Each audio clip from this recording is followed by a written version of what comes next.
sabe sobre o que se trata a competência 2 da redação Enem? Não? Então vem comigo que eu vou te contar tudo!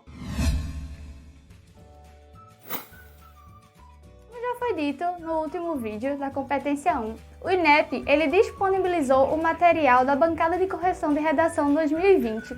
Então, todo esse vídeo será pautado no que diz respeito a esse documento. Então vamos começar.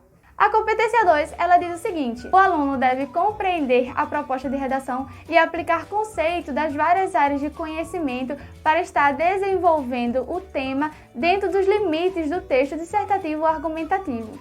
Ah, Débora, mas como eu posso conseguir essa compreensão completa do tema? Bom, vem comigo que eu vou te dar algumas dicas. A primeira dica é a questão dos textos motivadores. Você deve ler os textos motivadores com muita atenção, porque sim, eles são de grande importância para uma maior compreensão do tema. Muitos alunos não acham que os textos motivadores são necessários. Porém, se eles não fossem necessários, obviamente eles não estariam sendo introduzidos ali na sua prova. Então, já que ele está sendo ali usado na sua prova, faça bom uso desse texto motivador também. Leia com bastante atenção. Sublinhe partes que você acha importante e partes que conversam diretamente com o seu tema. Assim, você conseguirá entender melhor sobre o que o seu tema está tratando. A segunda dica é a questão das palavras-chave. Vá no seu tema e circule as palavras que conversam diretamente sobre o que você quer tratar dentro daquele texto. Ou seja, se a tua proposta temática é a questão de, por exemplo, vamos usar o tema do ano passado, a democratização do cinema no Brasil. As tuas palavras-chave aí é democratização e cinema. Ou seja, ele está falando diretamente sobre como fazer com que todas as pessoas, todos os cidadãos brasileiros consigam ter acesso a essa arte, no caso, o cinema. Então, vá na sua proposta temática e circule, ou sublinhe, ou destaque as palavras-chave que o seu tema está trazendo, para assim você conseguir ter um norte e conseguir montar a sua estrutura textual ali, o seu rascunho, de forma mais coesa e coerente, com uma organização melhor. Assim, ficará muito mais difícil fazer a questão do tangenciamento de tema, ou seja, você fugir daquele tema. Outro ponto importante que será tratado na competência 2 é a questão do repertório sociocultural. Porém, existem alguns pontos específicos que serão tratados no seu repertório sociocultural. Serão eles: se o repertório ele é legitimado, não legitimado ou pertinente. Débora, como assim? Você poderia me explicar? Claro que posso. O repertório legitimado é aquele que tem uma fonte concreta, isto é, aquele repertório que, se o corretor for pesquisar sobre, ele irá sim conseguir encontrá-lo e conseguirá saber qual foi a fonte que você utilizou. Vale ressaltar que é de suma importância que você já coloque a fonte no seu texto. Depois da sua comprovação, você deve dizer qual é a fonte que você tirou esse dado, qual foi o jornal, qual foi o livro, quem foi o pensador que disse tal frase. Então é muito importante você dizer qual é a fonte. Isso sim caracteriza o repertório como um repertório legitimado. E o não legitimado é o contrário do legitimado, ou seja, é aquele que não apresenta a fonte, não apresenta quem foi que falou, qual foi o livro, qual foi o site que você utilizou para estar usando daquele repertório. E o pertinente, ele também é bem simples. É se o seu repertório tem ou não ligação direta com o tema. Por exemplo, se você tem um tema falando sobre educação, não há por que você trazer um pensamento falando sobre saúde, já que seu tema ele está ligado diretamente à educação.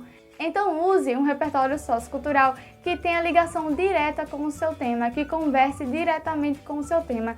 Assim, ele será um repertório pertinente à temática proposta. No repertório sociocultural, é também avaliado se ele teve um uso produtivo ou não junto com a sua argumentação.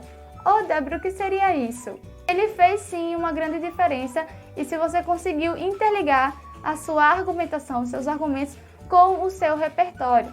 Por exemplo, se você consegue utilizar uma frase e consegue fazer essa ligação direta da frase com o argumento seguinte. Isso é fazer um uso produtivo do seu repertório sociocultural.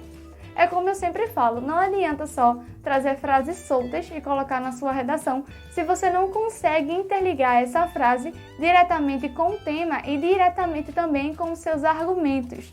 Não significa que se você trouxer, por exemplo, 4 repertórios socioculturais, você irá conseguir atingir nota máxima na competência 2. Não, porque são vários aspectos que serão avaliados para decidir se o seu repertório sociocultural ele foi legitimado, pertinente e produtivo no texto. No material disponibilizado pelo INEP, existe uma nota de atenção que diz mais ou menos o seguinte: se o aluno utilizar de paráfrase de algum aspecto presente no texto motivador, ele sim irá conseguir determinados pontos dentro da competência 2. Isso não significa que ele irá tirar a nota mais alta ou que ele irá zerar a competência, porque, querendo ou não, ele conseguiu fazer uso aí da paráfrase, que é um aspecto muito importante para as avaliações. Se o aluno ele consegue interpretar e utilizar da linguística para estar aí introduzindo dentro do seu texto. Então, ele não irá zerar a competência, mas também não irá conseguir a nota mais alta, porque, querendo ou não, ele utilizou de uma certa cópia do texto motivador. Por isso, se o aluno utilizar de paráfrase em seu texto, ele irá sim conseguir determinados pontos, mas será avaliado no nível inferior ao de outras pessoas. Como, por exemplo, se uma pessoa traz um repertório sociocultural exterior ao que foi apresentado nos seus textos motivadores, ganhará X pontos. Uma pessoa que utilizou de paráfrase dentro do seu texto, ela ganhará também Y pontos, porém será inferior à nota da pessoa que trouxe um repertório exterior ao texto. Além disso, também há subdivisões que tratam sobre o repertório ser legitimado e pertinente, ou ser legitimado ou não pertinente ao tema. Então, existe uma tabelinha explicativa sobre essas subdivisões que irão ser avaliadas dentro do seu texto, que está aqui ao lado. Então, só tirar um printzinho, está bem explicativa, então não é necessário que eu explique cada uma delas. Outra tabela disponibilizada nesse material do INEP é uma tabela utilizando de perguntas retóricas que diz mais ou menos qual o nível de cada aluno de acordo com o que ele utilizou no seu repertório sociocultural. Ou seja, por exemplo, se o aluno ele utilizou um repertório não legitimado e com uso improdutivo, ele será avaliado no nível 1 e assim por diante. Você vai lendo a tabelinha e vai percebendo quais são os aspectos que serão abordados aí dentro da sua avaliação. A tabelinha está aqui ao lado, então se você quiser também pode tirar um print, porque ela está bem explicativa. Eu acredito que todos vocês irão entender apenas lendo essa tabelinha. Caso contrário, se não entender, deixe um comentário que eu estarei abordando depois com você uma nova explicação para estar detalhando melhor essa questão das tabelas que foram apresentadas no material disponibilizado pelo INEP. É isso, eu espero que vocês tenham gostado. A competência 2 ela é um pouco menos trabalhosa, então ela deixou aqui um vídeo bem curtinho em relação à competência 1, mas basicamente é sobre isso que a competência 2 trata.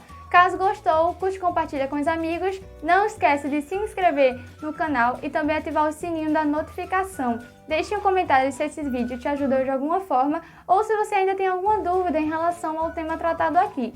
É isso, eu te vejo no próximo vídeo. Tchau!